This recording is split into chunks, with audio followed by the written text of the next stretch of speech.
Okay, so now this is an example of an application of the Newton's law of cooling. No? So ito yung Newton's law of cooling.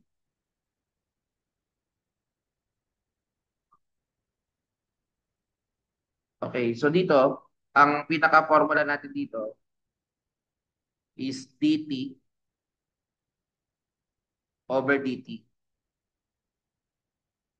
is equivalent to k t sub b minus t sub f. So yan yung ating pinaka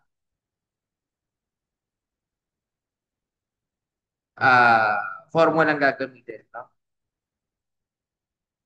Ano ba yung ibig sabihin niya pag sa Newton's law of cooling? No? So isa-isahin natin. Itong T sub B natin, most likely, yan ay temperature of the body. Temperature of the body at any time.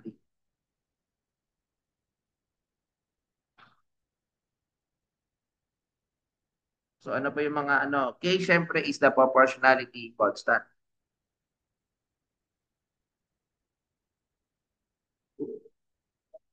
Proportionality constant. Ayan. And then we have T sub M. Ang T sub M is the constant temperature of the medium. Constant temperature of the medium.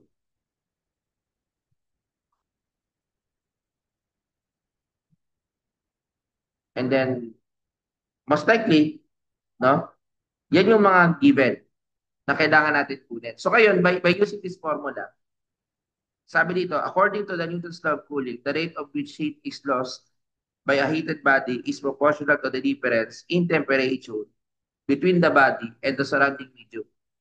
If a thermometer is taken outdoors where the temperature is 5 degrees Celsius from a room which is the temperature is 20 degrees Celsius and reading drops 10 degrees Celsius in 1 minute, how long, tandaan niyo, pag sinabing how long, time yan. After its removal from the room will be reading 6 degrees Celsius. After 30 seconds, what will be the temperature reading? So now, ang T sub M natin is most likely 5 degrees Celsius. Yung aking dt sub B over dt, okay, gagamit tayo ng ano, di ba? K yung formula. So, hindi pa natin alam yung T sub B. So, minus 5. Okay, now, separating the variables, dito tayo magagamit ng variable sa parabol using differential equation. So, variable sa parabol, that is dt sub B over t sub B minus 5 is equivalent to k dt. Then take the integral. Ito obvious, alam naman natin, that would be, if we will continue, that is ln tb minus 5 is equivalent to kt plus c, no? But we can trace it to e both sides. Kaya lalabas dito is tb minus 5 is equivalent to c e raised to k t. Or, pwede mong sabihin, t sub b is equivalent to c e raised to kt plus 5. Ito na yung pinaka-working formula. Kumbaga, dyan na tayo mag-rely. No? Ngayon, kapag gumamit na ako ng time is equivalent to 0, yung aking body of the temperature, sabi, if a thermometer taken outdoors where the temperature is 5, aromas, kasi yung 5, yung ano kasi, ano yun, constant temperature to 5 degrees. So, itong gagamitin natin, yung 20 degrees. Yan yung T sub, yan yung ating gagamitin na T sub B. O T sub, yun yung ating T sub B, which is 20 degrees Celsius. What else? Ngayon, sabi dito, ah kukunin natin yung value ng C. So, T sub B is 20 C e raised to K 0 plus 5. Ito magiging 1 na lang ito. So 20 minus 5, C is equivalent to 15. So yun yung magiging value ng C. Okay. Now, meron pa tayong ano, 'di ba? Ito yung una. Ito yung pangalawa. Okay. T is equivalent to 1 minute, 'di ba? Tapos yung T sub B natin, sabi, ah drops ng 10 degrees Celsius. Drops ng 10 degrees Celsius. No? So, therefore, lagyan natin dito 10 degrees Celsius. Okay. Apply natin yung formula. TB is 10, 15, E raised to K, T is 1 minute plus 5. Dito sa aking calculator, nakakuha ko ng negative 1.1. Pero hindi pwede tanong. Kasi tanong, how long after its removal? So, gaano katagal? So, time ang hinahanap.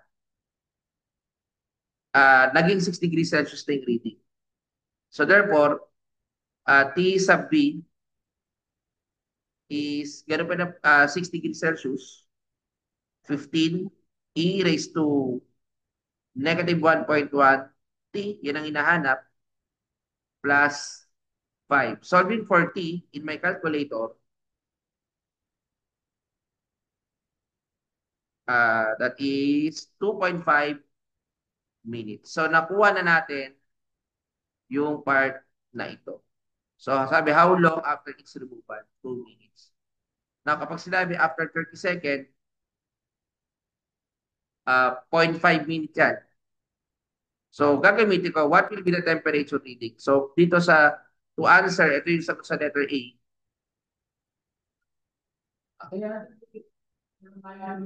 Okay. T sub B.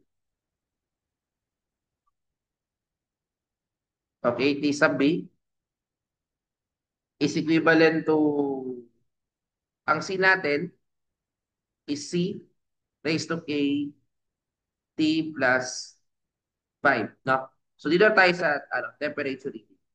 Yung T sub B natin, yun ang hinahanap. Yung C natin is 15. Yung K natin, I think negative 1.1. And the time applied, required, is yung 0.5, no? Kasi 30 seconds. So sa calculator ko, I have 13.7 degrees Celsius. So yan na yung pinaka-answer natin. So that is an example ng application ng tawag dito, ng ating pinaka uh, exponential growth, no? O exponential rate, no? Anyway, I will stop the recording.